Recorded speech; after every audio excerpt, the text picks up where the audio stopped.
Hi, my name is Dominic Benchley. This presentation is going to be over Hell Let Loose gameplay. It's a World War II game that's pretty fun to play, but I know this is World War One, but it's close enough. So this lecture will quickly explore the key differences between the British and German forces during World War One. We're going to be focusing on their weapons, uniforms, gear, tactics, and trenches they fought from. These differences played a crucial role in shaping their experience and strategies during the war. First, let's talk about the weapons. British weapons. The Lee Enfield No. 1 Mk3 was the standard British rifle. It was a bolt-action rifle with a 10-round magazine known for its high rate of fire. Their machine gun was the Vickers, was a water-cooled belt-fed weapon, crucial for sustained fire. The Lewis gun, lighter and more mobile, was also used in infantry roles. The sidearm was a revolver, .455 caliber, was used by British officers usually, and artillery was one of their main strategies. 18-pounder field gun, which was very effective in trench warfare.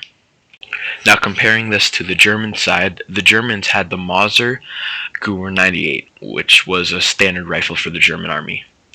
It was known for its accuracy, but with a slower rate of fire, it had a 5-round internal magazine.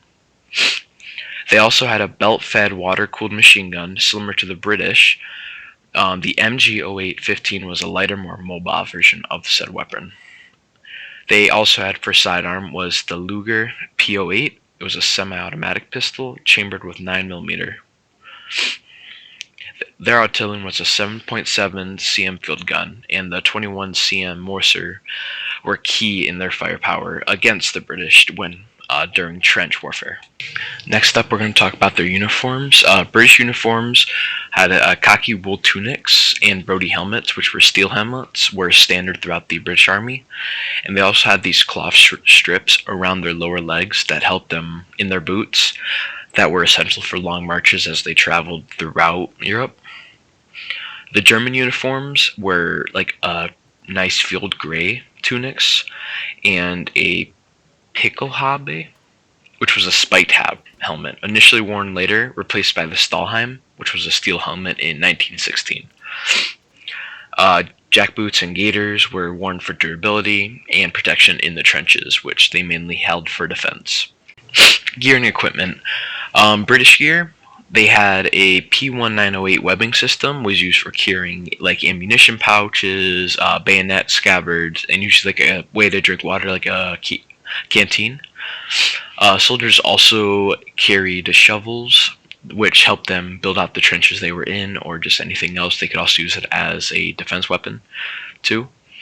And also, which was the main form of attack in World War I, was gas masks, were introduced after 1915 to protect against chemical warfare. German gear was pretty similar, used a leather belt system with bread bags, ammo pouches, and also in canteens. They also carried a large rucksack for longer expeditions and had gas masks like the M1915 for chemical warfare protection against the British, or if their chemical warfare had drifted downwind against them. Next, we're going to talk about trench warfare. Trench warfare was a defining characteristic of World War I, and both the British and Germans experienced it firsthand. British trenches were typically organized into a front line, a support, and reserve lines. So what it was there was 3 different trenches. The back line was usually meant for officers, people of like the front line coming back there to rest, take it easy. The middle one was a support line. That was where usually the medics were, or any cover fire for the front line, and the front line is where most of the army would be held. They were often reinforced with sandbags and wind supports, but lacked the durability of the German trenches. The British trenches were generally shallower and more prone to flooding, while German trenches were built more reinforced, deeper trenches with better camouflage. Their trenches had a sophisticated layout, often with reinforced concrete and stronger barbed wire defenses. The German system was designed to provide better shelter from artillery and chemical attacks, offering more defense stance. Both sides shared a brutal and stagnant form of warfare. with soldiers facing constant bombardment, limited mobility, and ever-present threat of gas attacks. Living conditions were dire, with rats, mud, and disease making life in the trenches almost unbearable. And here's a little bit extra on the tactics both armies used. The British tactics were initially relied on heavy artillery and bombardments, followed by infantry advances, often resulting in high casualties. However, as the war progressed, they introduced the tank at the Battle of Somme in 1916, changing the nature of offensive warfare.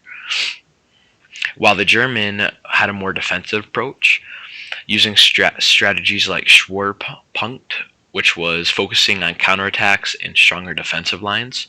They used stormtroopers, elite infantry trained for infiltration, to break up and break through enemy trenches.